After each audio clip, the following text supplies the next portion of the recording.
Good evening, ladies and gentlemen, and welcome to the 2014 Greater Butler County Junior Achievement Business Hall of Fame induction ceremony. This event began in 1989, and believe it or not, I was there. I was 11 at the time. And here we are tonight celebrating our 21st Hall of Fame induction.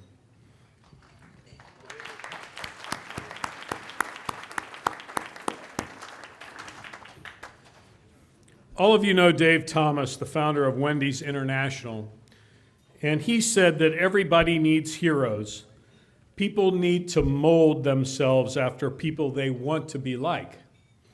You have to be able to dream, but those dreams should be about real people who have actually done real things.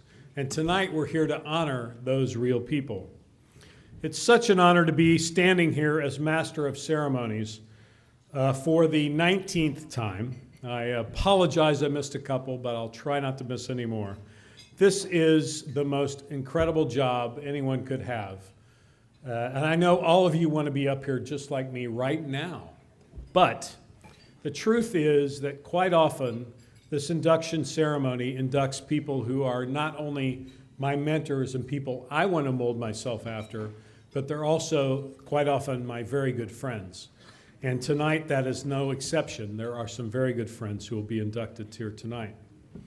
We pay tribute to the heroes who have exhibited extraordinary dedication to their family, their business, and their community as they nurture and develop the next generation of students and dreamers. So join me in welcoming our 2014 honorees. And they will be coming out of this door to my right, your left. Representing our first honoree are Joan Cummins Crane and Susan Cummins Crane, daughters of the late George Cummins, escorted by John Thomas, a student at Lakota East, and Zach Myers, a student at Lakota West.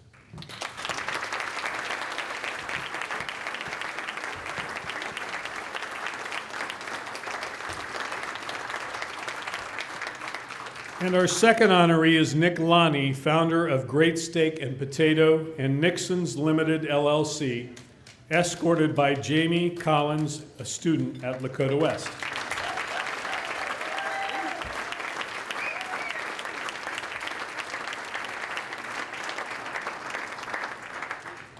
Our next honoree is Bob Robinson, founder of Kivak Incorporated, escorted by Sarah King, a student at Lakota East.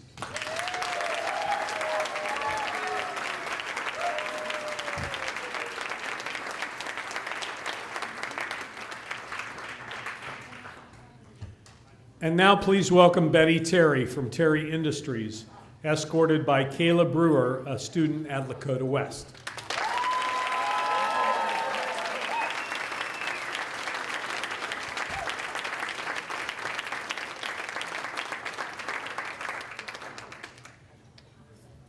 And finally, Carlos Todd, founder of Westchester Liberty Chamber Alliance and the Todd Companies, escorted by Azib Zareh, a student from Lakota East.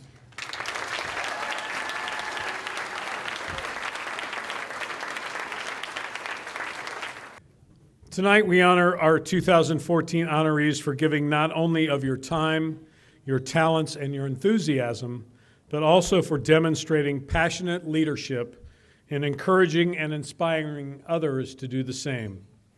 As I said earlier, this is the 21st induction of the Greater Butler County Business Hall of Fame, which began in 1989, and tonight's honorees join the 78 others who have preceded them. And now let me introduce the executive director of the Hatton Foundation, Walt Lunsford. Oh, he really does have a book up here. Look out. Hi, my name is Walt Lunsford. I'm the executive director of the Hatton Foundation, and I'm a first vice president of investments for Raymond James. We're really happy that everybody's here tonight. This is a terrific event and one in which we've never sponsored before, so we're real happy about doing that. The Hatton Foundation is an organization that was founded in 1997 at the death of one of my clients and great friends, Dr. Ken Hatton. Like Junior Achievement, the Hatton Foundation aspires to make profound changes in the lives of those we serve. Our reach in the community is extensive, providing about $20 million in financing and contributions to organizations within primarily the tri-state area since 1997. I'm proud to serve on our board and identify individuals in the community who, what we call, know how to row. They may be business leaders, basketball coaches, professional athletes, ministers, contractors, but they are special people, like our laureates tonight. They have a drive, a passion, a vision that is different than most everybody else. They make things happen in order to benefit others. They make our community better. Tonight, our foundation, along with Junior Achievement, are honored to induct 5 new laureates into the Butler County Business Hall of Fame. These 5 individuals have helped make Butler County a great community. Thanks to all of you for your dedication to your community, for your business skills, and philanthropic spirit. Have a great evening. Before we begin dinner, I'd like to introduce you to Pastor Kim Terry, who will lead us in tonight's invocation. Kim? Would you pray with me? Our God and Father in heaven, your word tells us to enter your gates with thanksgiving and into your courts with praise. And so we want to begin tonight by honoring you and thanking you for your great, amazing love that you have toward us. We also want to express the gratitude for the liberties and the freedom that we experience in our country. And we ask you for your divine guidance for the leaders locally and nationally as they face the issues of our country. We pray for all the business leaders of our great city, Cincinnati, the responsibilities that they shoulder upon their backs and the responsibility to create jobs. We thank you and we ask your help for them. We thank you for the volunteers who commit their time with Junior Achievement across this city, giving back to make a difference in the lives of the youth that you have placed before us in this city. And we pray for an increase in those staff members as volunteers. We thank you for the leadership of JA and the vision and the mission and all the employees that work with passion to reach youth, helping to make an impact on their future. But tonight especially, we want to honor and celebrate with each of these 5 laureates. And Lord, not only these laureates, the 5, but all of these past laureates and their families, asking you to grant them health and purpose and fulfillment. We thank you for this. We pray for the food. We receive it with thanksgiving. We ask you to take sickness and disease from our midst and fulfill the number of our days. You are the God and the Father of all blessings, and so we return thanks for all these blessings. Amen. Please stand with me for the Pledge of Allegiance. Jonathan and Breland and Virginia Layfield, students of Lakota East and West.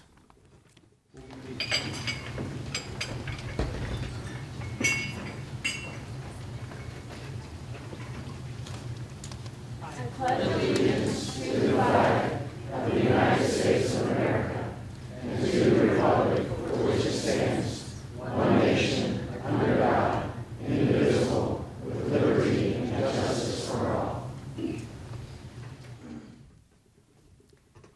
Ladies and gentlemen, before we begin dinner, we'd like to direct your attention to the screens to watch a brief video about Junior Achievement. 8th grade is a great age to really talk to them about the choices that they make and the consequences of those choices. So as they go into high school, they can start to prepare for college. They can start to think about getting a job and earning some money on their own.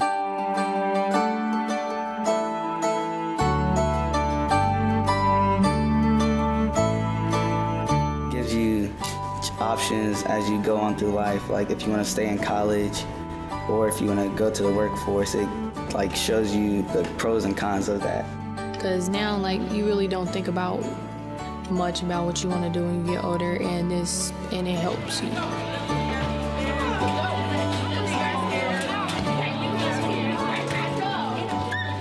It kind of gave me a reality check that I'm gonna have to be a lot more responsible than I thought I would. Not just with my money, but also with the choices that I make. Ever since I was a little kid, I've probably gone through 8 career choices. So this has kind of helped me narrow it down because I don't think I'm gonna change again. For me, I thought I was the well-prepared person, and I'm not. I'm so unprepared for the future, and I just can't wait to hear more about what they have to teach us. They are like sponges. And the 8th grade program is such a great program that Junior Achievement's put together. And you start out working with the kids and you talk to them about the importance of making decisions. Just making a simple decision. Junior Achievement is a way for parents, volunteers, anybody outside of the school, I think, to get involved in the school and teach kids about economics, about capitalism, about the way the world works. What we see as a life skills program, really. You know, it's. I think the image of the program in past years may have been that it's kind of focused on business. And although, you know, there are business principles involved in the presentation, this is really about life skills. It's about living. When I get older and go off to college and then soon to be an adult and working, I need to know how to save my money. People are trying to give you credit cards, and you have to manage your money. You have to have a bank account, a debit card, and manage all of those things. Credit, debit, budgeting, career choices, values, the importance of education, type of things that just aren't taught on a daily basis. Check your monthly statements for errors when using this card. How do your parents generally pay for goods and services that you all need? Credit. Credit card, huge way to pay these days, yeah. Cash. Cash. Cash is a good way to do it, and it doesn't run up your credit, yeah. I feel like I've learned how to spend my money because last week we actually did this thing where we each got a job and our monthly income gross, not having paid taxes but gross, and then having to learn how to spend our money. And based on a couple of options, they gave us like what clothes would we buy, where would we live. Entertainment, food, clothing, housing, or transportation. And you had to budget within your means. And how all of those things, depending on the choices, directly result in, do I have extra money or do I have no money? I think they have more to teach us because it's a whole world out there. It's a lot to, learn. You learn something new every day. The fact that I have these people from the outside world coming into my classroom and they're the experts, and just having that positive interaction with them. It's one thing to learn from a textbook. It's another thing when you have that person right in front of you because you have that role model, you have that executive. Students are into it just like that. And almost to the point where the JA presenters are scrambling to give them more and more and more because they're hungry for it. It's been one of the best experiences to me to be able to, give back and to see the kids, learning these things and excited about it. This is something where you can really make a difference. And you can see the difference. You can see the difference in a short time. In addition to the fact that there are going to be things that they now know because of you that they're going to take with them for the rest of their life. The neatest part about it is when I know that they get it, that they're getting it, and that they're interested in it. A number of students, thank you. You get the real sense from some of the students who interact with you that they really are getting something out of this. The 8th graders that I've taught, and I've now taught 3 classes, and I'm signed up to teach a 4th starting next week, I think they truly appreciate it. Junior Achievement really helps you prepare for your life. It helps you, it makes you think now. I knew before that I wanted to go to college and get a degree, but now I think past that. I am prepared for the obstacles that I have ahead of me. It showed me opportunities that I want to really go to college and be something. It says that I want to have a future. You know, do great in life.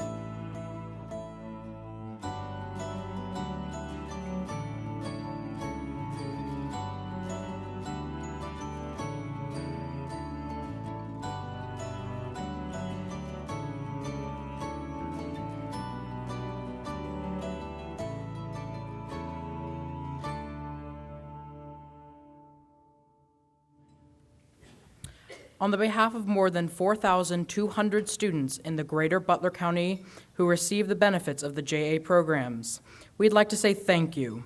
The proceeds from tonight's event will give many more students in the Butler County area the opportunity to receive the JA experience that is financial literacy, work readiness, and entrepreneurship. I hope when I grow up, I can be just like you. So before we begin the presentation of the laureates, I'd like to welcome and introduce to you Carol Lucio, who is the Director of Junior Achievement of Butler County. Carol.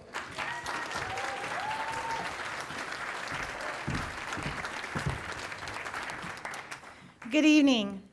I'm thrilled to be with you here this evening. It's such a great honor for me to serve as Executive Director for Junior Achievement in Butler County.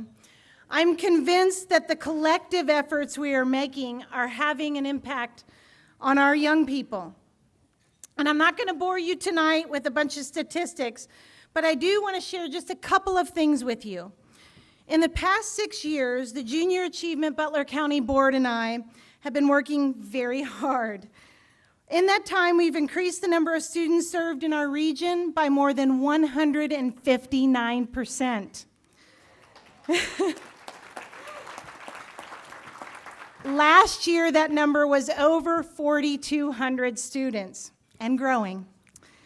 In the Fairfield, Hamilton, Lakota, New Miami, Ross, and Talawanda schools. In Hamilton, we've continued the Paulus Program for Success, partnering with the Business Education Collaborative in the Career Tech Education and Career Exploration classes at Hamilton High School. Our community volunteers are imparting to the students much needed work readiness soft skills like conflict management and resolution, how to dress for success, and how to brand themselves through the utilization of the JA Career Success Curriculum.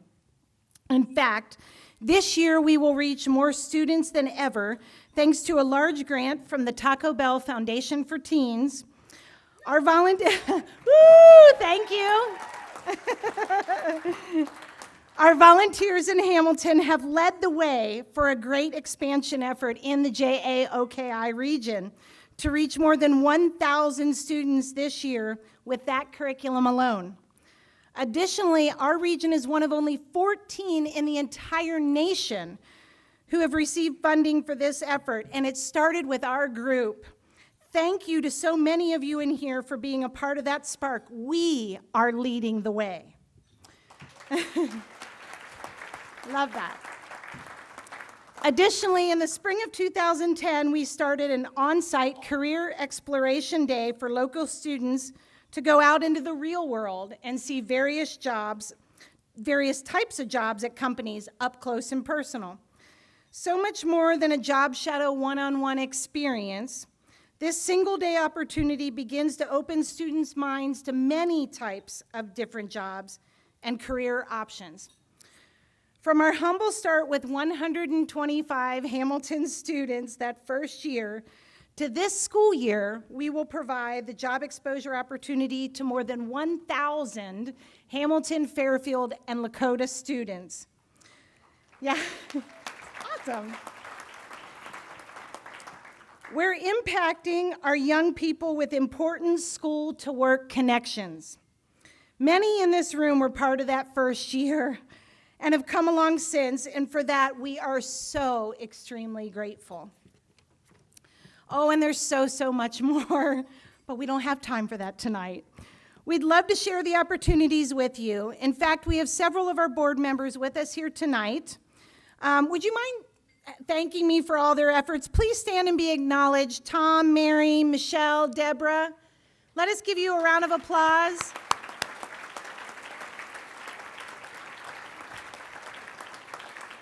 They are amazing board volunteers. Thank you all so much. So you're aware, every dollar we raise here in Butler County supports students in our community. We need you to encourage other individuals and businesses to support this organization, both financially and with volunteers. We, the board and I, cannot do it alone. We need you, each of you, to lend us a hand in big ways and small. We'll take what you can give us. I urge you, for our young people, come alongside us. Thank you.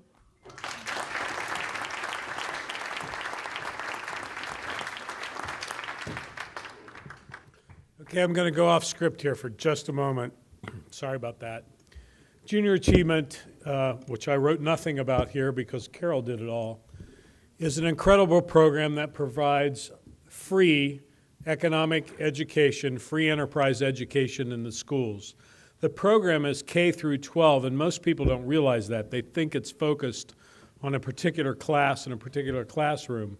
You saw 8th graders in the video, but that's not all that it is. It goes the gamut from K to 12, and you think, well, what could I teach a 2nd grader about free enterprise? It's amazing the materials that JA provides and how you can reach kids, even in the 2nd grade, about what it makes up a community and how it exists and how government works and the fact that there's banks and there's stores and how do they work. It seems simple. It is simple to them, but these are concepts that they'll take with them their whole life. The job exposure experience that Carol was talking about, I've been more involved with that lately than others in the past. And you might say, well, 8th graders going to a business, if somebody wants to be a nurse and they choose to go to a hospital, that makes all the sense in the world. But that's not really the way this works. Those 8th grade students are designated to certain businesses. It has nothing to do what they choose to do. And you might say, well, that doesn't make any sense. Why wouldn't you send them somewhere that they're interested in? The point is that those kids, if they're focused in on one thing, that means they miss everything else. And there's so much more going on, as you know, you all know this, in our communities than just one focused job. So how many 8th graders do you know that want to be in the scrap business, the scrap metal business? There wasn't even one in my family, even though that's what I've been doing the last 40 years. None. But they come to my business and we walk through the place, and believe it or not, even in the scrap business, there is so much going on that they have no clue about.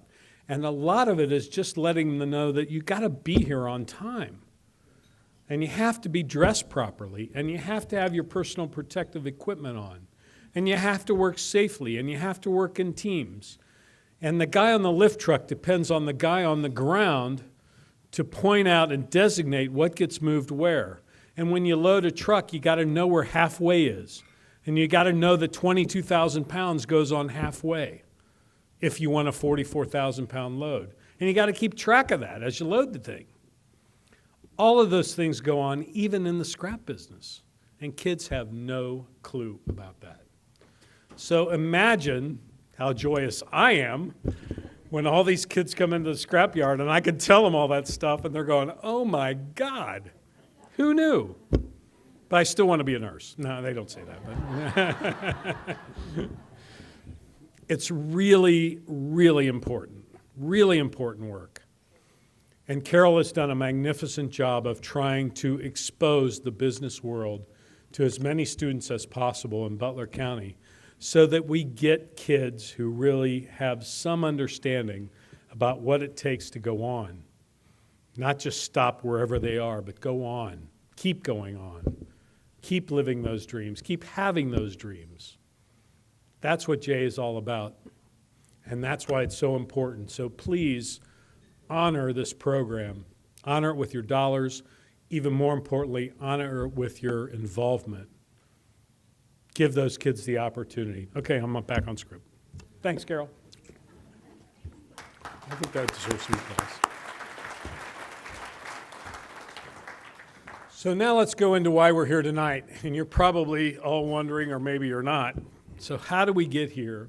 And what's the process that occurs in honoring the people that we're going to honor tonight and the 78 others that we've honored so far? Well, here's the way this process works. When you become a member of this Hall of Fame, of this laureate group, you're invited, typically in the fall, might be even the winter at this point, to nominate other potential laureates. It doesn't come from anywhere else. It comes from this group of laureates who are in your program who have been honored with this involvement, with this honor. And they're asked to nominate anybody they might think who qualifies. Now think about this for a minute. If I'm going to nominate somebody that might qualify for this honor and I'm a member of this collegial group, I want to make sure that the people who come in are equally as honorable as the ones who are already here, right? So what we do is we ask them to nominate others, and they write a report that's submitted to the other honorees, the other laureates, and they review those honorees. And then we come together in a luncheon, and we talk about those people after we've had a chance to look over these nominations. And there are people at the table who are stumping for one person over another, who are trying to vet them further and try to convince you that this person is more worthy than this person is. And we go through that whole process, and typically there's at least 15 or 20 people at the table doing this. And then we walk away. And we have a week to decide, and we do a silent private ballot to decide who wins. So the influences that you have the day that you're there talking about this have disappeared, and you have a chance to take all that in and then decide who you think are the most honorable people this year who have been nominated. And that's how we come to this decision. Then the next big step, which is not an easy step, is to call the people that have been chosen and say, you want to do this, right? You want to come to this event? Well, and most of them haven't been here before. Many of them say, well, what is it? And then you have to talk them through what we're going to go through tonight. And I think you'll find here tonight that it is a remarkable event. It is an honorable thing to be here and to be chosen. And it is very heartwarming to see the vignettes, to learn the stories about the different people who have been honored, and just have like a focus or a vision or a camera snapshot into their lives. That's why you're here. That's what we went through. That was also off script, by the way. So let's get to the honorees. Our 2014 laureate honorees were deemed the best of the best by the group based on their exemplary record of achievement. Each has a long and distinguished track record of outstanding achievements whose impact has in some way significantly influenced their organization, their community, their country, and our world. Throughout their careers, each has adhered to the highest standards of moral and ethical principles. These are all things that are considered during this process and are looked upon as role models for others in business. And finally, each laureate lived and worked in Greater Butler County, so you are all part of us in this area during the time in which all of these outstanding criteria were met. So this is truly the criteria and the reason that we're here. So now it's my privilege to present the Greater Butler County Business Hall of Fame laureates for 2014. Here to induct our first laureate are Cynthia Crane Wallenweber and Scott Valor, grandchildren of the honorees. We grew up as children very close to our grandparents, and as such, I spent a lot of time in my grandparents' house. And one of the most memorable impressions of all of that was all of my grandfather's collecting interests. And some of those things that stick in my mind that have carried over in a lot of my life, his collections and interest in early American Indian artifacts, his interest in early American firearms, early American stamps and coins, Part of the interest in all of these interests of his part, would he like to share the background of all of this with us? He made you learn about all of these things and shared all that information with us. He shared information about learning how to fish, learning about the guns that he had, things like that. All very memorable things for me. One of the most memorable things that I remember as a young child to support fishing was learning the proper way to catch night crawlers when it was raining outside. He would always offer us 2 cents apiece for as many night crawlers as he could catch so he could go do his fishing. One of the final things that always impacted me was his interest in the A&T cars. He was one of the charter members of the Butler County Antique and Classic Car Club. And in the first parade, he had 2 of his cars in there, drove one of the cars. And that was in 1955. And one of those cars, it's a 1910 Maxwell, is now owned by me, and I continue to drive that car in the parade after the 60th year this year.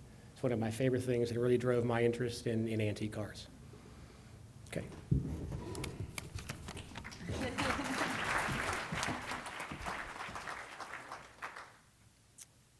We called our grandfather Ole because when we were little, he picked us up and said, Ole, Ole, Ole. His first grandchild, my brother George, who I'm sure would love to be here, called him Ole, and so the name stuck. I remember that my grandfather could do everything. In today's terminology, he would be called an effective multitasker. He was strict, he had rules, and he was giving and kind. Ole actually allowed George to take me out to shoot targets on the farm, which probably showed his faith in my brother. He was very serious about his guns, and he expected you to be also, so we had very strict rules to follow. I ended up hitting bullseyes and actually enjoyed shooting, so it was another experience that Ole made possible. He could seemingly build anything. I had a doll wagon and a dollhouse that he made and a marionette puppet stage that my brothers and I loved, and it enriched the whole neighborhood for whom we performed many plays for a number of years. And we also made some money off that, too. We charged people to come to our plays. He also made various sizes of stilts, so we could all use them no matter what our height was, and we had a blast with them. And we were learning also by doing this, like balancing, and it's not easy to walk on stilts, so there was a learning experience as well. We played all kinds of made-up games at his and my Nana's house. He had basketfuls of toys and gadgets with which we had to use our imagination. We also played croquet and badminton in his yard. I remember our play strictly as imaginative. We were making up things always, and a lot of fun, and much of it had to do with Ole's influence and what he made available to us. He was a fountain of knowledge. He told us stories. I remember particularly stories of Native Americans, and he loved to read and educate himself, and he loved the outdoors. And I still remember waiting for his delicious tomatoes to ripen and then eating them directly off the vine. And now here's Ole. A true Renaissance man is how the late George Klein Cummins is described by those who knew him well. George, born July 14, 1903, a sixth-generation Hamiltonian, was the only son of Dr. George Marion Cummins and Mary Elizabeth Klein. Born and raised in the city of Hamilton, George attended Hamilton High School, graduating in 1921. Many aspects of his formative years in his hometown carried on with George throughout his entire life. It was during his teen years that George was befriended by Dr. H. Lee Good, a friend of George's father, who instilled an interest in local history in George. This marked the beginning of what would become George's extensive collection of Indian relics, most collected locally. Pursuing higher education, George went on to attend Dartmouth College, Miami University, and the University of Cincinnati Law School. It was while at Dartmouth that George became a member of Sigma Alpha Epsilon fraternity. After receiving his Juris Doctorate in 1927, George began practicing law, joining the local law firm of his uncle, H. Russell Reigert, Leon Ziliox, and Clinton Egbert. He practiced law for 52 years until his death in 1980. George received recognition for his efforts within the field, notably being honored in 1977 by the Butler County Bar Association for 50 years of practice. On June 27, 1929, he married Alma Bender, another Hamilton native, and in 1979 they celebrated 50 years of marriage. George and Alma were the parents of 2 daughters, Joan Cummins Crane and Susan Cummins Myers, and grandparents of 7 to whom they were most devoted. In addition to his impressive career and devotion to his family, George made many civic contributions to the region. He served as the president of the Chamber of Commerce, vice chairman of the spectacular sesquicentennial celebration, as well as serving on the Civil Service Commission, the Butler County Park Board, Greenwood Cemetery Board, the YMCA Board, and the Butler County Bar Association. He was also an original participant in Hamilton's Antique Car Parade. Carrying on the tradition to this very day, George's grandson continues to drive George's 1910 Maxwell in the parade. 150-year celebration, sesquicentennial. And who should be general chairman of such an event? Well, George Cummins was in his late 30s that time, and he was a descendant of Israel Ludlow, who was George Washington's surveyor and was the founder of City of Hamilton. And so George was the natural pick as the chairman. And it was a wonderful celebration. There was a huge parade, and it lasted then for the ceremony, and the celebration lasted for a whole week. In 1934, with Charles Brennan and Elmer Kessling, George founded the Butler County Historical Society. Together, these men saw a great need for preserving the rich history of Butler County. A sign of their success, the Society's museum continues to play an active role in immortalizing Hamilton and Butler County history. The museum is currently located in the historic Benninghofen House on North 2nd Street in Hamilton and is listed on the National Register of Historic Places. He had a large collection even going into the original meeting, and I think he probably would have been one of the key sparks to get this started, because he wanted to see this stuff preserved. Spending time out of doors was a great love of George's life. Truly a man for others, George made sure to use this love of nature to serve the world around him. In 1933, he dismantled a historic log cabin in Indiana and rebuilt it on his father-in-law's farm. It was a lengthy process that included the construction of a massive stone chimney and a split rail fence. The cabin served as the scene of countless picnics with family and friends, including the annual Bar Association picnic. When the farm was sold, the cabin was rebuilt at Governor Bebb Park, where it is now part of the early village. Beyond the outdoors, George's hobbies and interests varied widely. He collected stamps, coins, books, Kentucky rifles, Indian artifacts, and antique vehicles. He was also a skilled woodworker. Always an excellent speaker, George was regularly called upon to speak by many civic and school groups to expound upon Hamilton history and Indian lore. Oh, hoarders just collect stuff. George gathered in with a purpose in specific areas. He didn't get old cereal boxes or anything like that. He had a purpose. And he made a scientific study out of what he had looked at. A very special time in his life was serving as a scoutmaster of a Boy Scout troop at the Presbyterian Church. His group of boys, some now in their 90s, still talk about the activities he led. Despite all of this, perhaps the way that George will best be remembered is for a column that ran for 30 years in the Hamilton Journal-News entitled Remember When. The feature began in 1951 at the request of his good friend and then editor of the Journal-News, Hosmer Grosvenor. George collected early photographs from the Hamilton area and identified them for publication. A different photo was published every day for 30 years. Some of the pictures are available at the Lane Library, where a special room, the George Cummins Local History Room, has been named in his honor. It's really quite interesting. Here we have a man who is a local historian who certainly saw the value in preserving this visual history, and years later we are still working with that and providing great information for lots of people.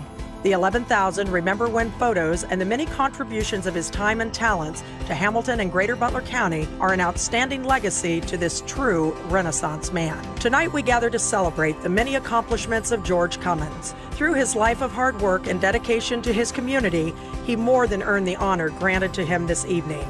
Therefore, it's with great pleasure that we welcome George Cummins into the Greater Butler County Business Hall of Fame. This is Joan and Susan. Thank you. Thank you for introducing us. Thank you to Junior Achievement for choosing our dad for this high honor to be one of the laureates. His main interest was to preserve history. He helped to do this in his community and also in Ohio. And he was most knowledgeable about American history, and he also was very much interested and respected the American Indian.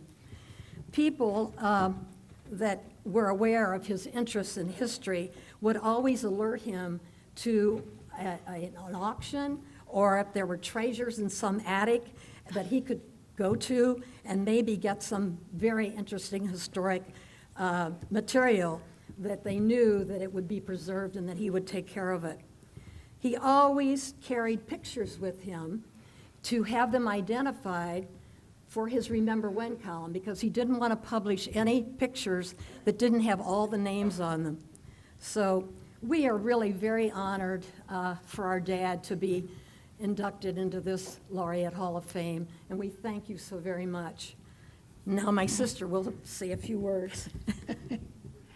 Well, first, of course, we want to thank the Junior Achievement for this honor for our father and from our family, and for the other laureates also. Our father was very much a man's man who happened to have 2 daughters. But it was our good fortune because he took us with him either on his various projects and interests. And it was a wonderful education for us because we got to see all kinds of things. There was no double standard in our house. Girls were just as good, and he managed to survive teaching 2 teenage girls to drive in the days of stick shifts and no driver's ed.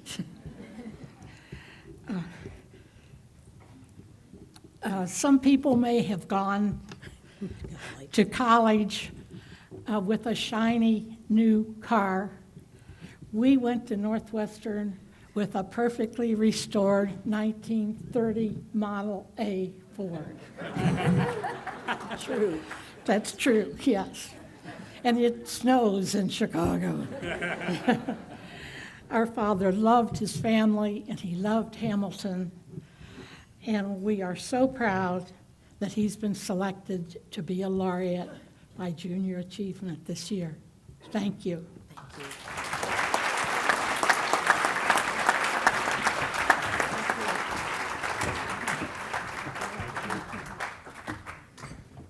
See, I told you were going to like this. Here to induct our next laureate are Joe and John Lonnie, sons of our next inductee. Joe and John? Got my speech on my phone here. So, okay. Good evening. On behalf of Joe and myself, we'd like to thank the Junior Achievement for inducting our father into the Business Hall of Fame. If anyone is deserving of this award and honor, it is certainly our dad. I'll keep this brief, but quite honestly, I could go on for quite some time about my father's accolades, his work ethic, and the countless number of people who've told me how terrific of a business person he was throughout the years to them. He has certainly been the single greatest mentor for myself and my brother standing here with me. He was a phenomenal father, a great role model. Day in and day out, he showed us what it took to run a successful business. He's a perfectionist and was always relentless in pursuit of his goals. It's hard to imagine that a man who grew up with almost next to nothing from Italy and was never given outside money from family members or investors to start his businesses grew a restaurant empire to approximately 300 restaurants worldwide. He is the definition of self-made and is truly the embodiment of the American dream. So, without further ado, I'd like to introduce you to our dad, mentor, motivator, and friend, Nick Lonnie. Nick Lonnie was born in Cervenara, a small town near Naples, Italy. At the age of 7, Nick's parents Giuseppe and Adolorata emigrated to Niagara Falls, Canada to provide a better life for their family. Having to leave family and friends, accept new customs, and learn a completely different language made life difficult at first, but Nick's parents instilled in him the lessons that would serve him well throughout his lifetime: the importance of family, a spirit of generosity, and a strong work ethic. As a youth, Nick spent most of his free time working, both after school and throughout the summer. As an early entrepreneur at age 11, Nick made pocket money by playing his accordion at tourist attractions in Niagara Falls. Throughout high school and into college, Nick continued to work a variety of jobs in the restaurant and hospitality industry in Niagara Falls and Toronto, putting himself through college. Nick attended Ryerson University in Toronto, where he was voted the student most likely to succeed by professors and peers, graduating with a business degree in hotel, restaurant, and institutional management. Even before graduation, though, he was sought out for the position of general manager of the Great Harbor Key Club in the Bahamas to oversee a large resort development project there. Following that successful endeavor, Nick took a position as executive vice president of a private island in the Bahamas, Cat Key. It was at that very island that Nick met and married his wife, Nancy Wilkes, and they had their first son, Joseph. It was during his time on Cat Key, meeting with many captains of industry and business, that Nick confirmed his desire to become an entrepreneur and work for himself. Chasing that dream, Nick and Nancy left the Bahamas and moved to her hometown of Hamilton, Ohio. Nick began to see an emerging opportunity for fast food at food court developments in the local shopping malls. He decided to enter the quick service restaurant business and designed a baked potato concept called Potato King. In 1980, while establishing his first Potato King restaurant, Nick also served as the owner and manager of Bookbinders Restaurant in the center of downtown Hamilton. In 1981, he invited his brother Pat to join him as an owner of the newly formed Nicar Corp., which established an office in the Hamilton Center building in downtown Hamilton. It was also at that time that Nick and Nancy welcomed their second son, Jonathan, to the family. Starting in Dayton, Ohio, Nick and his brother Pat expanded upon the Potato King concept and created the first Great Steak and Fry Company, which eventually transitioned into the Great Steak and Potato Company. Beginning with the profits from that first store, they opened more. And by the time they built their 10th corporate location in 1987, they had developed a marketing strategy and systemized the concept to begin franchising. While Pat directed operations, Nick worked at attracting and developing qualified franchisees, financing, and developing relationships with major regional developers, which enabled the concept to grow. Eventually, Great Steak and Potato Company spread into most of the major shopping malls around the country and into multiple airport locations. When Nick was entered into any sort of business arrangement, he did his homework, he did his background, he knew what each stakeholder needed, and it was very interesting to watch him work with potential new franchisees, existing franchisees, the legal aspects of franchising, and from that I gleaned a great deal from that experience. During its rapid expansion years, the company received numerous accolades and awards from restaurant and entrepreneurial magazines. They were named one of the Restaurants and Institutions' top 25 growth companies and one of its top 400 restaurant concepts for numerous years, and were lauded by Entrepreneur, Restaurant and Business, and Restaurant and Institutions magazines. Additionally, Success Magazine featured them as one of the country's best franchises and the number 11 fastest growing chain restaurant in their Gold 100. By 2004, the Great Steak and Potato Company had opened 300 quick service franchise restaurants located in 38 states, Canada, England, Jordan, Kuwait and Egypt, and Puerto Rico. All this came about from the offices and a management staff of 25 headquartered in downtown Hamilton, Ohio. You know, people, they remember their family vacations and things like that. When we would drive somewhere, say we were going to Pigeon Forge or somewhere like that, he would have his schedule of malls along the way where we would stop, get out of the car, and then he would send in his spies, which were John and I, to, you know, while he'd hide in a food court behind a, you know, a pillar or a trash can or something like that. We'd be the secret shopper. He'd say, make sure everyone's hat's on straight, make sure the cooler's stocked, order these 2 sandwiches and bring them back, you know. So we'd go up and, you know, the unsuspecting restaurant workers would just think we were 2 little kids, you know, and here we were checking to make sure their hat was on straight and all this kind of stuff. Along the way, Nick displayed his incredible character as he helped thousands of individuals achieve steady employment, and 150 franchisees realize their dream of owning their own business. Yeah, I think the key to Nick's success is that he realizes that he can't be successful unless you're successful. He's not in the business of making money off of someone else's hard work. He's in the business of helping you succeed. He was committed to helping each franchisee become a successful business owner. There's no doubt that many of these individuals probably would not have earned their success without Nick's direct involvement. He personally mentored and even provided personal loans at times to restaurant operators that he thought were promising, and giving them the opportunity to own their own business and their own franchise. Although he had planned on continuing to expand the company with his two sons joining him in the business, in 2004, after much consultation with his sons, Nick sold the brand and franchise system to Kahala Corporation. He then focused his energies on managing his real estate holdings in Nixon's Limited and mentoring his two sons, Joseph and Jonathan, who were eager to start up their own restaurant concept. I feel really privileged to grow up around Dad because he taught us everything we know. So we're sitting in our own restaurant now, but without him, it's certainly, none of this would have happened. With his encouragement, advice, and business acumen to guide them, the two sons have opened 27 restaurants and developed into accomplished entrepreneurs in their own right. Nick has been extremely generous to both the communities of Hamilton and Key Largo, Florida. Extremely generous individual. From a philanthropic standpoint, he has generously supported many local organizations such as the Y, Fitness Center, Boys and Girls Club, Junior Achievement, Pyramid Hill, of course, as well as his organizations down in South Florida where he has a residence. If you know Nick Lonnie, he's very deserving of this honor. I would say him that you've earned it, you deserve it, and congratulations.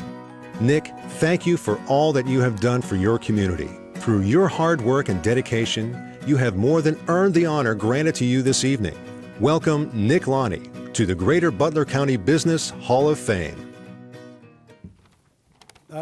Good evening, and thank you all for coming.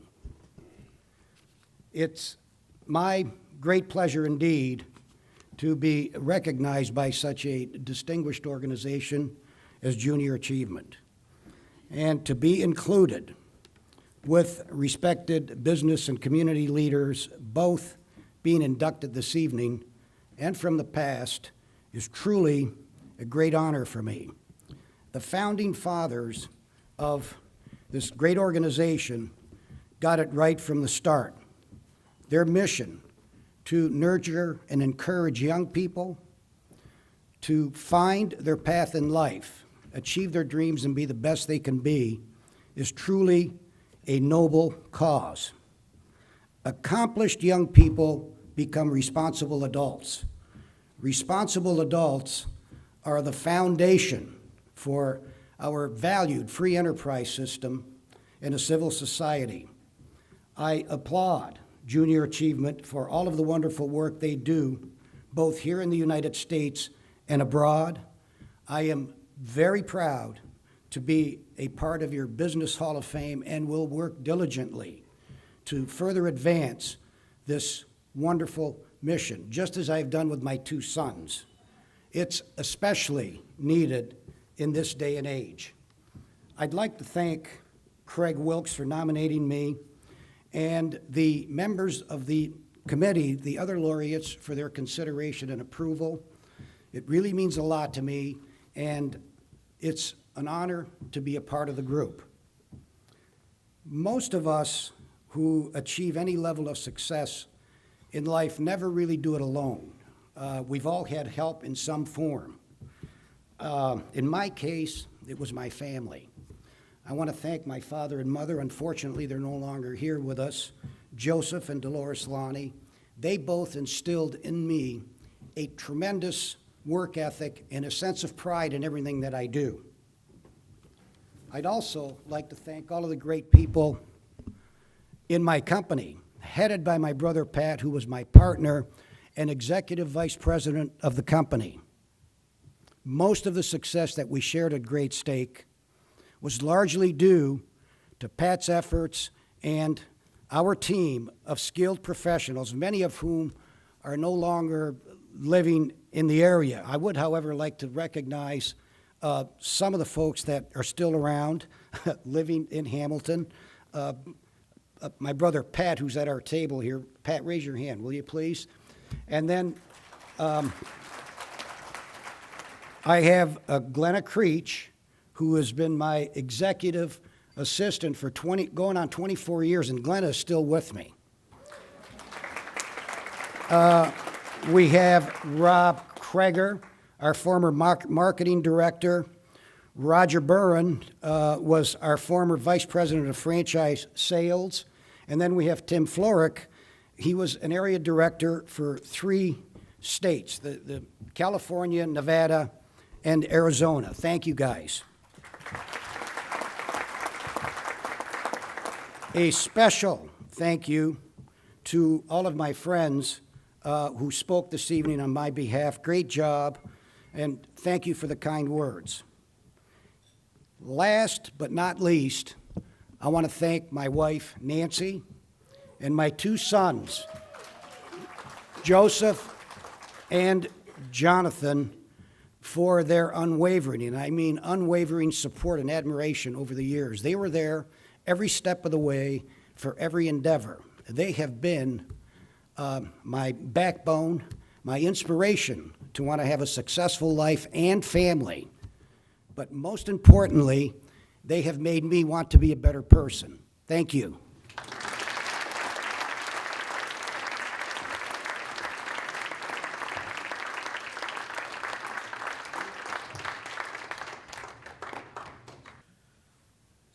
And now we have Heather and Caitlin Terry, grandchildren of our honoree, Betty Terry. Well, hello, everyone. Thank you for coming tonight.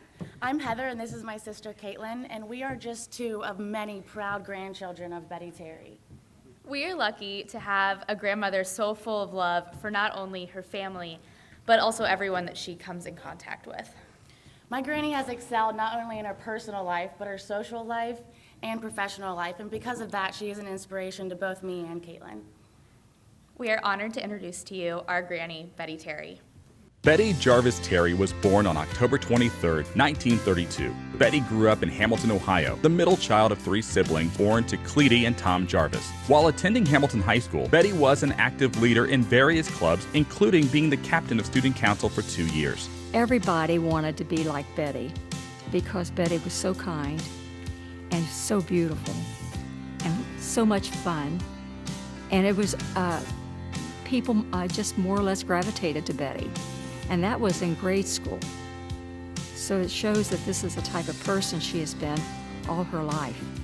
Shortly after graduating from Hamilton High School, Betty joined First Financial Bank as a bank teller. It was here that Betty was instrumental in the successful opening of their first bank branch in 1953. It was in 1951, though, that Betty married Ray A. Terry. Together, Ray and Betty began their devotion to family life in 1955 with the birth of their first son, Kim. From there, the new family continued and over the next 12 years added sons Mark, Todd, Randy, and Rusty. Today, the family extends even further, including 11 grandchildren and 1 great-grandchild. When Betty's husband Ray returned from the Navy in 1957, it didn't take long for the 2 of them to go in on yet another venture together, forming the Terry Company. The business provided below-grade waterproofing services for the home building industry. After less than a decade in the market, Ray and Betty sought to expand, looking for new opportunities to innovate. In 1965, the Terry Company widened its offering and broke into the road construction industry by acquiring a new technology known as the slurry seal. The product was a cold-lay bituminous mixture for sealing and restoring roadway surfaces. Betty managed all aspects of the waterproofing business while raising 5 sons and supporting Ray in his foray into road construction. She spent many countless late nights handling the books and other office duties long after putting the boys to bed. Mom was the glue that held things together. You only need someone with vision, and Dad had vision and drive, but Mom was the one that came behind and kept the pieces all glued together. Because you need that in a company. The difficulties wouldn't last much longer, though, as 1980 brought an instrumental change to the Terry Company. No longer just a husband-wife partnership, the Terry Company had become a family affair. Sons Mark, Todd, and Randy had joined the business. By 1985, the business had evolved even further when youngest son Rusty joined and eldest son Kim had transitioned to a career in ministry.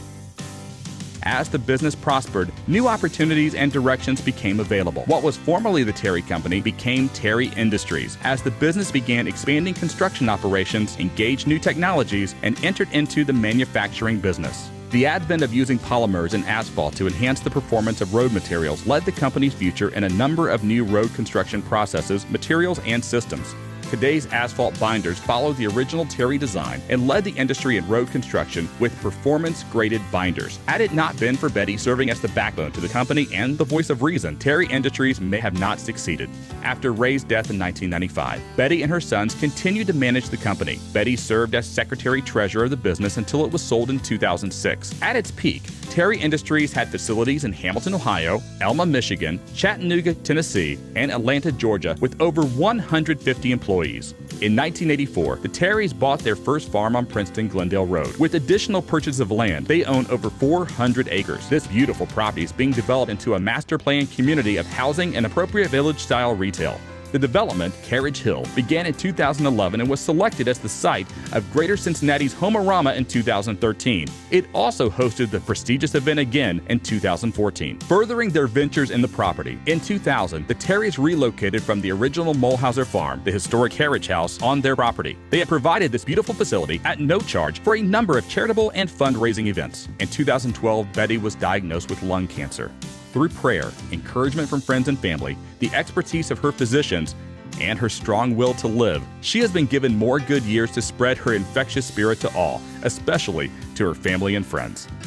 While business and family may be Betty's most visible strength, her passion truly lies with music. From her childhood, Betty would practice piano daily at the encouragement of her mother. Betty went on to share this gift as an organist in various churches for 20 years. Notably, she has even performed at the Fitness Center with longtime friend Dave Ballou. Well, it was fun. She and I both played in a couple concerts at the Fitness Center, and it's always fun to play with Betty. And sometimes she comes to my house, we play on 2 pianos, and that's fun. She is gifted, and she shares this love of music. Music was a large part of the Terry household. Betty's sons recall singing along each Christmas as their mother would play piano. Classical music playing on the back porch became something of a family tradition as well. Still, Betty's life contributions have reached even further than her family, her business, and her love for music. Betty has taken an active role in many civic and charitable organizations in the region. When we were putting in the water park, she said she wanted to be a part of that. And she actually co-chaired that entire capital campaign. And she said to this day, she tells me when she's in her car and she drives by on Princeton Road and she sees all the families playing together and the parents interacting with the children and everybody's laughing and smiling. She said, I can't help but smile every time I pass by that and see all the happiness and know I had a hand in making that happen. Betty Terry's life has been characterized by business excellence, vision, and innovation, and commitment to her community. She's been described as that voice of reason and a calming influence, and those who've known and or worked with her or for her hold her in the highest esteem. If she hadn't been here and her family hadn't been here, I mean, what they've done for this community, what she's done for this community, both monetarily and just giving of their time and energy, it's just made it a better place to live. Betty, thank you for all that you have done for your community. Through your hard work and dedication, you have more than earned the honor granted to you this evening. Welcome, Betty Terry, to the Greater Butler County Business Hall of Fame. I think, first of all, I would like to thank Dave, my dear friend Dave Ballou, for nominating me, and the committee for selecting me. And also, I want to thank my son Randy for putting together, with Kim's assistance, putting together this wonderful video. Thank you so much.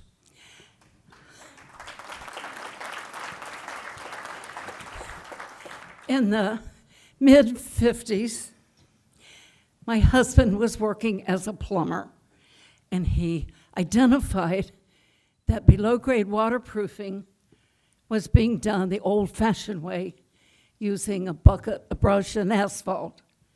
So he designed and built a unit So we stored this truck and a storage of asphalt in our garage, which was not such a good deal, really.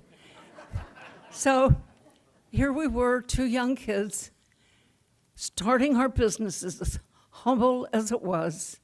We were on our rocky road to achievement. So, of course, about this time, it was difficult. It was difficult in many different areas. But 5 beautiful little boys started showing up at our home. So I wanted to say something tonight that some of you may have some interest in. So I shared this with son number 1, what I was going to say, and he said, no, don't talk about being so poor, and don't talk about those rough days. People have no interest in that. I said, oh my, well, maybe I'll just talk about a few words about interesting that happened during all those years. Like, we were working on I-75 in the middle of the night, just finished working, the material had not set, and the rain came. Of course, it was a total disaster. So the next day, district office called and said we had about 1,000 cars that we had to clean. That was not a fun time. Or one other quick story. Kim was working on a crew when he was in high school, and he came home one night and just his eyes were open. He was covered from top to bottom with asphalt. And of course he said, I am not working in this business. Of course, the trick was really to be able to get rid of the asphalt off of that poor soul. Son number 2 said, don't talk negative. People want to hear positive stories. Son number 3 said, why don't you just say it was a family business and that should be fine? I thought, well, that makes sense. So these little guys did grow up. They all did have an interest in being part of the company. Now, these were young people who had lots of energy. They were very enthusiastic. And so they started working together, and I'm suggesting that sometimes it's difficult to keep the peace when you're working with all your family. It worked out beautifully, though, but I think that's maybe a part that I played that was maybe important. I had been there longer. I could assist in any kinds of problems that they would have. So my personal claim to fame is that I was there the first day of business, and I was there the last day of business in 2006. And I feel very, very, very privileged to have been able to work with my family all of those years. And son number 4 said, Mom, just say whatever you want to say, and it will be just fine. Thank you so much for this wonderful honor.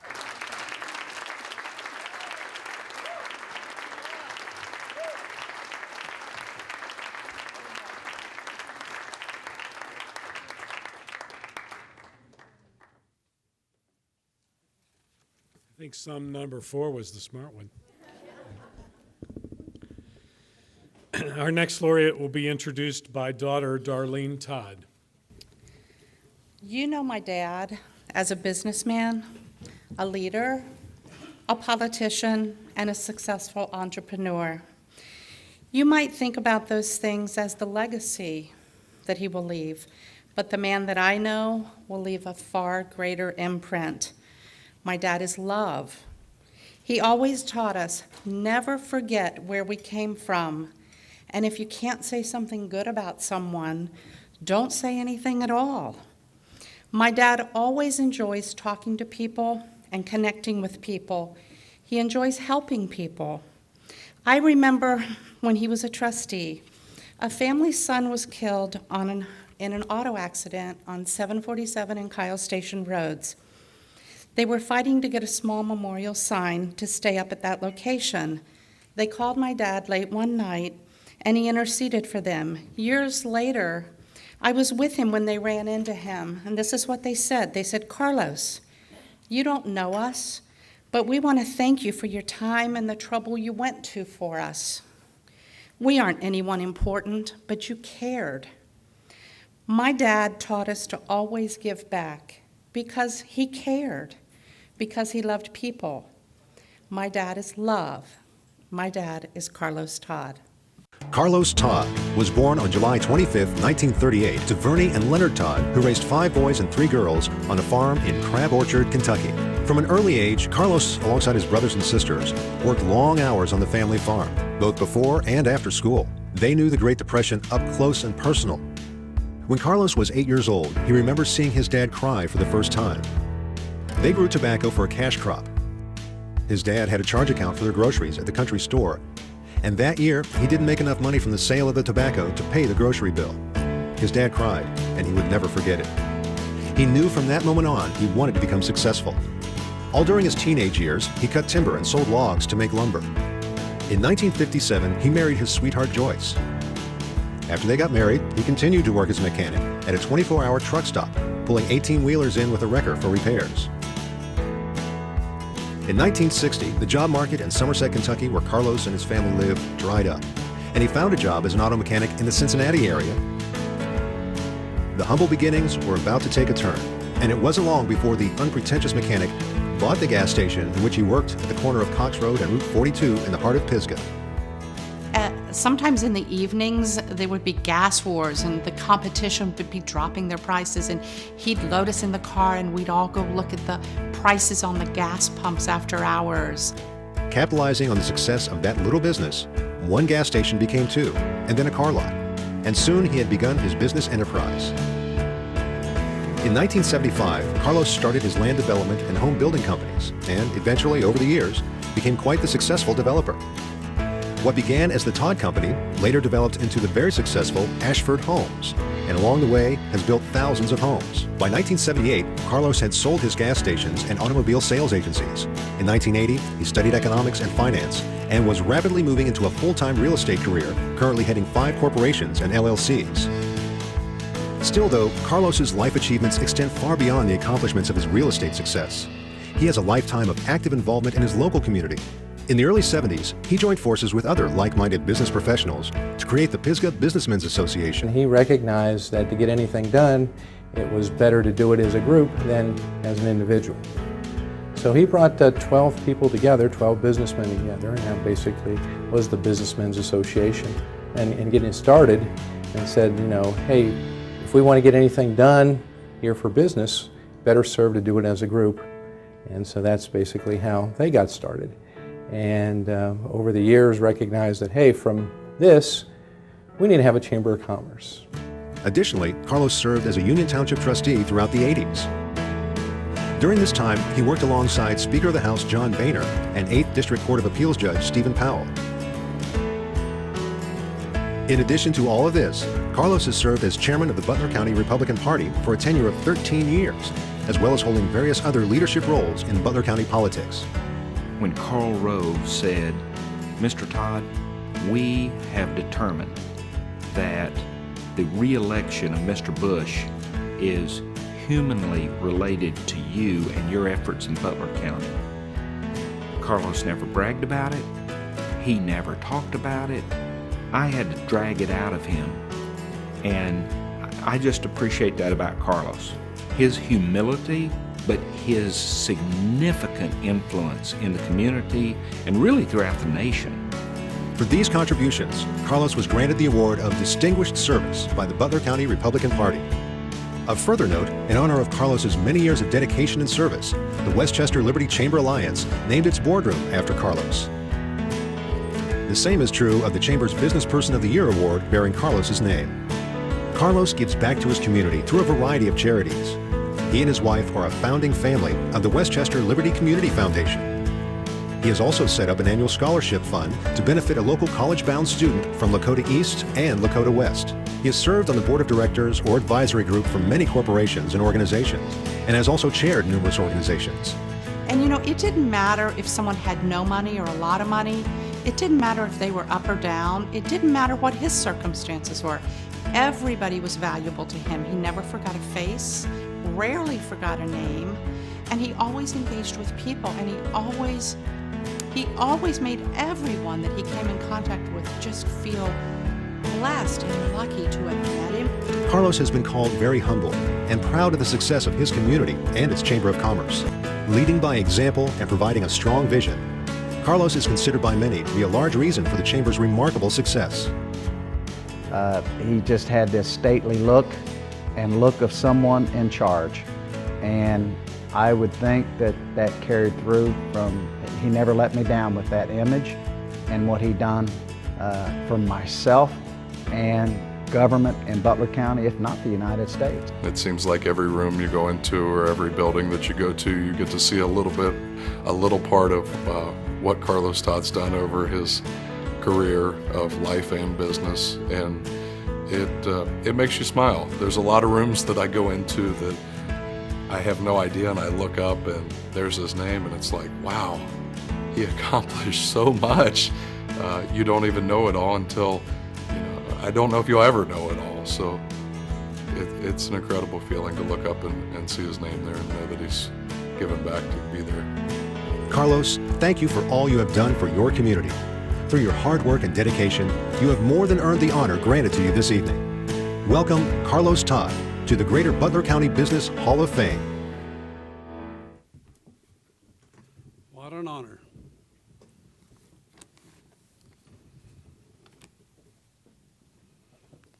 I'd like to thank my daughter, Darlene, for representing me. She has done a tremendous job, and I couldn't have done it without her. Thank you, Darlene. Thanks to my lovely wife, Joyce, and our other daughter, Suzanne, Dr. Suzanne Rucker. She planned to be here tonight, but she had an emergency, and she couldn't make it. But thanks to her for her love and concern. I would like to recognize our grandchildren that are with us tonight. You saw Todd on the video, Todd Hall, and Dr. Miranda Beasing. Thank you for being here.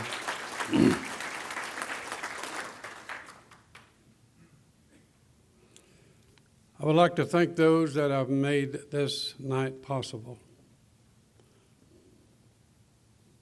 I'd like to recognize Carol Lusso and staff with a junior achievement. What an outstanding job that they have done. Thank you, Carol.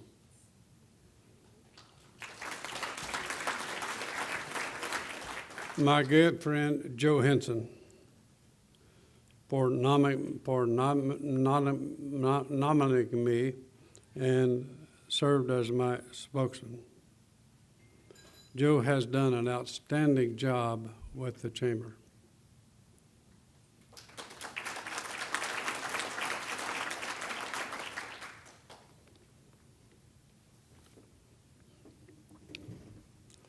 Thanks to all the laureates that have chosen me to be an honoree. I appreciate it so much. And I would like to say thank you and recognize, or I couldn't recognize, salute my many business friends and associates that are here tonight that time does not permit for me to introduce them. I would like to introduce my good friend, Glenn Davison. Stand up, Glenn, or you are standing. Thank you. Glenn and I go back a long ways. Glenn has always been a good friend, and he was with me in Orlando, Florida, when I had my stroke in 2012, March the 6th, 2012. And we were playing golf and had the stroke on the third hole. And Glenn, I had to give Glenn, at that time, 6 handicap strokes because I was better than him. But that day I gave him 7. No pun intended.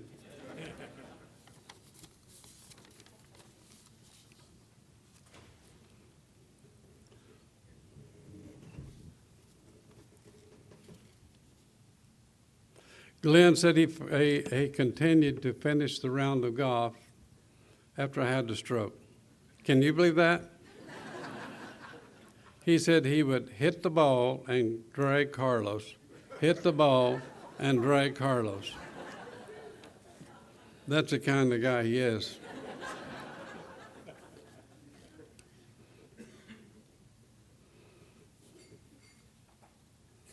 Well, I'd like to share a little, I have 3 of my golfing buddies with me tonight, Bob Patterson and Terry Fields and Glenn Davison. But when we were in our 70s, we always wanted to go out and eat after playing golf. And of course, the winners would decide where to go. But when we were in our 50s, we always wanted to go to a restaurant that had pretty women. When we were in our 60s, we'd want to go to a restaurant that had good food. And then, now that we're in our 70s, we wanted to go to a restaurant that had good wheelchair ramps.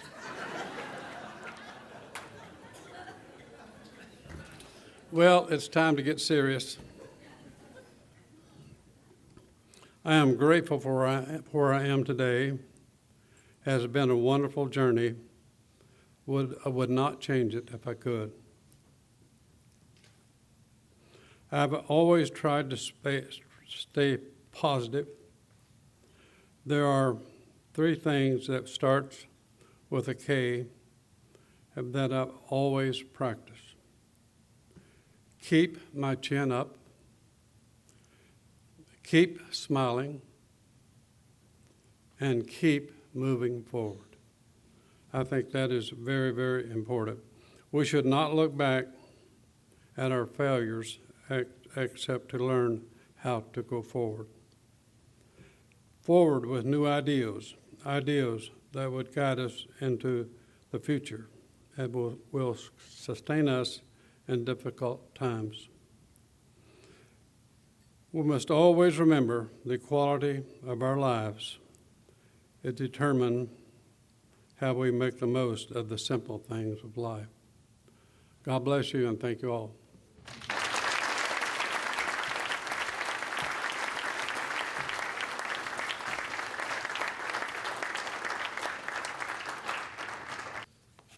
Okay, our last honoree tonight is going to be introduced by Natalie and Ruth Robinson, granddaughters of our next inductee. Hello. Now I know what you guys are all thinking. Where's the big adult who's going to be announcing Pop tonight? Well, you're getting me, the next best thing, his granddaughter.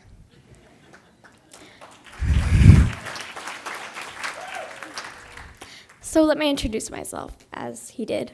My name is Natalie Robinson, and I'm the 3rd favorite grandchild of 6.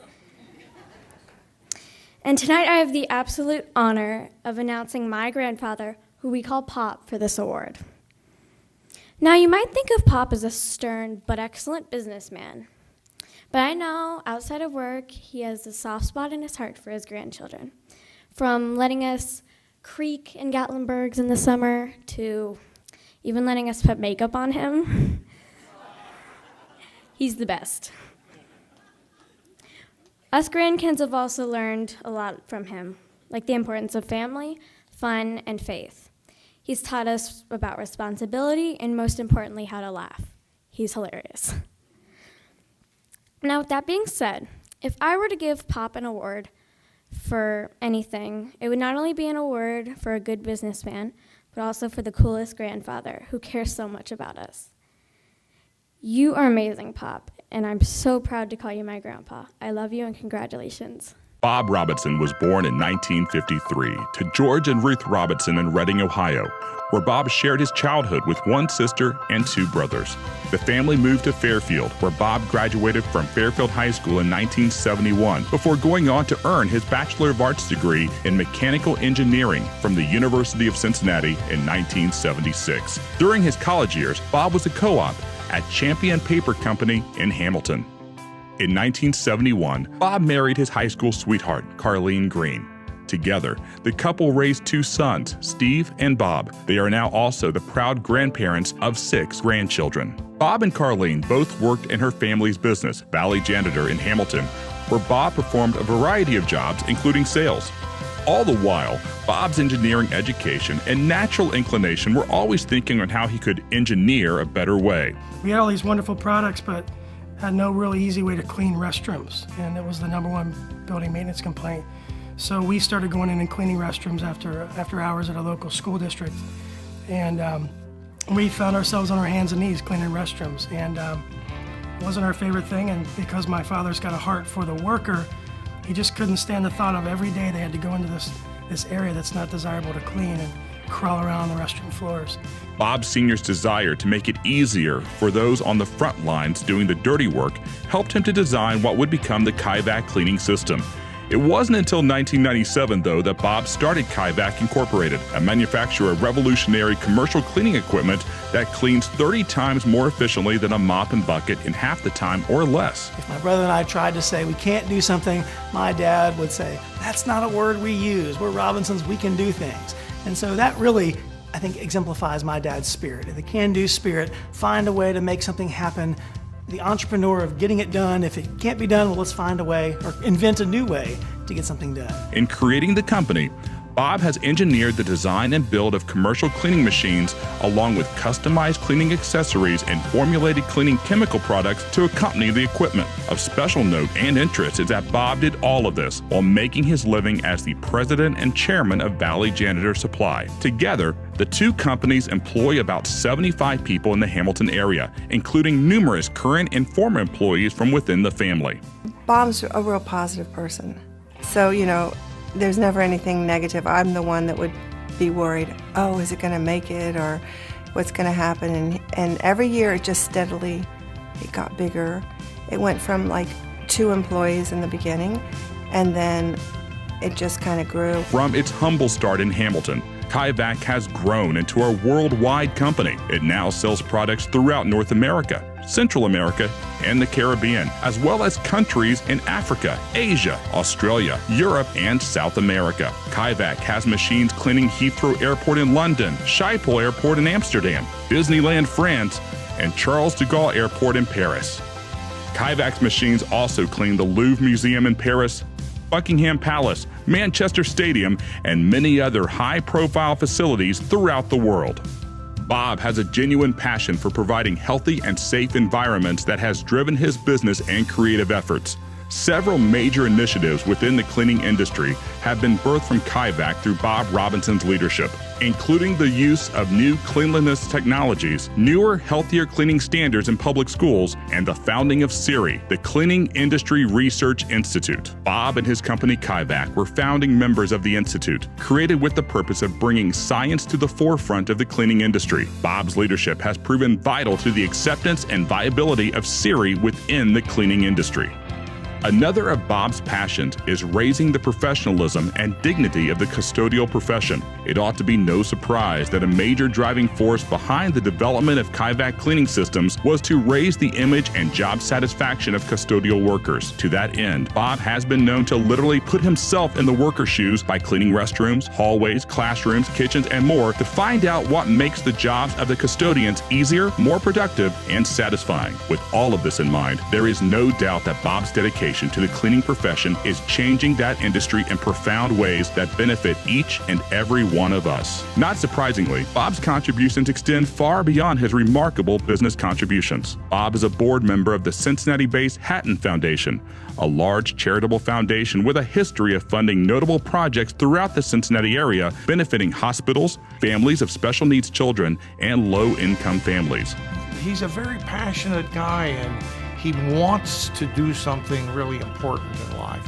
And so he puts his whole heart and soul in that kind of thing. Several building projects at Good Samaritan Hospital in Cincinnati, St. Elizabeth's in Northern Kentucky, and Fort Hamilton in Hamilton benefit from these foundation gifts. Locally, Bob was able to help steer foundation funding toward the Joe Nuxall Miracle League fields. Even more, Bob and his wife Carlene are regular board members and community volunteers for the Hamilton Boys and Girls Club. For many years, Bob and Carlene have been mentors to various church groups. This includes teaching Sunday school classes to young people, mentoring engaged couples in premarital classes, and for Bob, leading Christian men by example on various men's retreats and mission projects. As witnessed by much of the work that he has done, Bob has a heart for building solid families, believing that second chances given to a damaged or broken spirit can be utterly rehabilitating for the individual and the family from which he or she comes. He is really great at bringing people in and actually mentoring them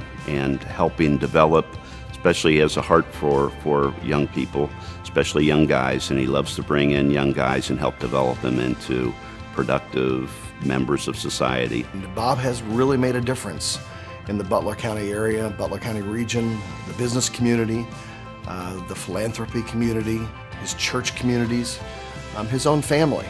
Bob has made tremendous strides in making things better for others. Bob, thank you for all that you have done for your community. Through your hard work and dedication, you have more than earned the honor granted to you this evening. Welcome Bob Robinson to the Greater Butler County Business Hall of Fame.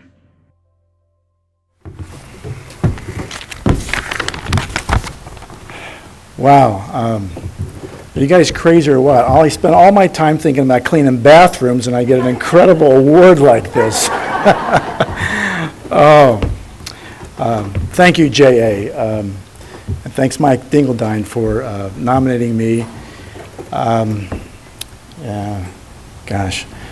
a blessed guy, and I've just had so many great people in my life, and there's not enough time tonight, and I guess I'm the last one on the, maybe I've got all night, I'm the last guy. But many years ago, when I was a junior at Fairfield High School, I was involved in JA up in Hamilton, and my group project was to come up with a way to for a bottle opener. And my group came up with this idea for a railroad spike, and you just cut this little notch in the lip of a railroad spike, and you put it on the bottle, and it popped right off. And I thought that was a cool idea. And then we had to figure out how to manufacture that and how to paint it and put it in a box and go out and sell it and hopefully make a profit. And today I think about how we can clean better and come up with ideas, and then we got to manufacture it and paint it and put it in a box and go out and make a profit, you know. And so J.A., thank you. You planted some seeds with me, and I know you're doing the same thing with kids all over Butler County. It made an impact on me. I was a blue-collar kid, and that was my first business experience, and so thank you for what you're doing in Butler County. I'm just going to name a few giants in my life who have helped steer me, love me, guide me, and starting with my mom and dad. My dad is from pretty close to Somerset, Kentucky. Todd, he's Brush Creek, Kentucky, and Dad and Mom, I was blessed to be raised in a Christian home. Dad taught me about hard work, He said, son, you get you an education. It'll help you out. And unfortunately, Mom passed away a few years ago, but Dad and Mom were just awesome. Dad, thank you for what you did for me.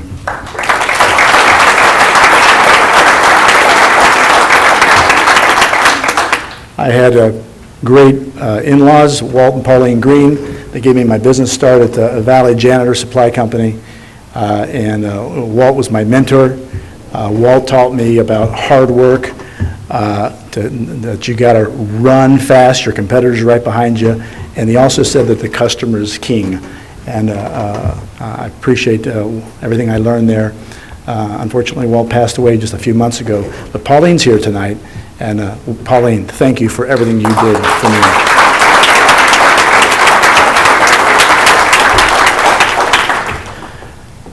The most important person in this room tonight is my high school sweetheart, my wife of 43 years. And best way I can describe Carlene is get out your Old Testament and read Proverbs 31. And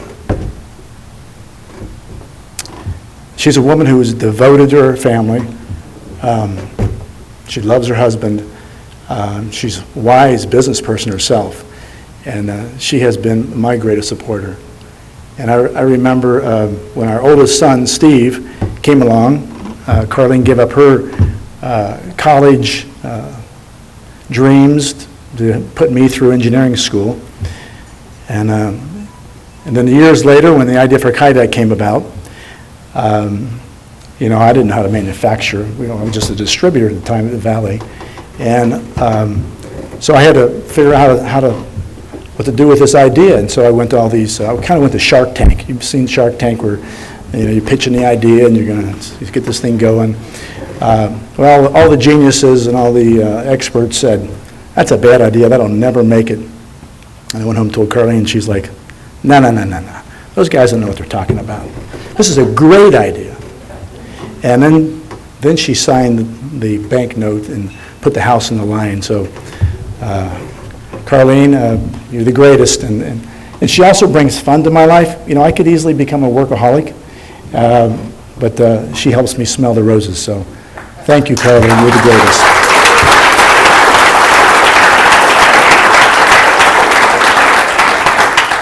I've also had the privilege of having my youngest son, Bobby, I call him.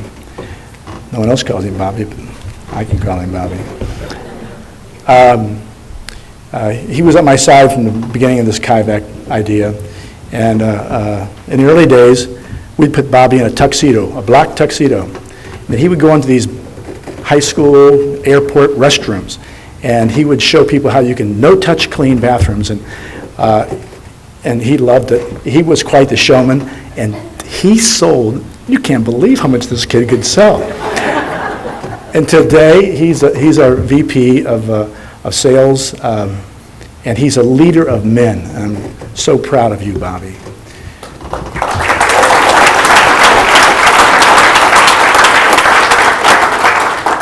I'm also proud of all the dedicated employees at Valley Janitor Supply Company and Kaivac. You know, you show up every day, you're way smarter than me, you do things that I can't even imagine how you do it, and yeah, you're just a blessing. And also, I wanted to say thanks to the cleaning industry. Those folks put their health on the line, protecting us from disease and what's going on in the world today. It's pretty scary what's out there. And so when you see a custodian, give him a hug. He's putting himself on the line for you. So, and finally, I want to give thanks to the good Lord above. He's blessed me more than I deserve. And again, thank you, JA, for this great award. Thank you.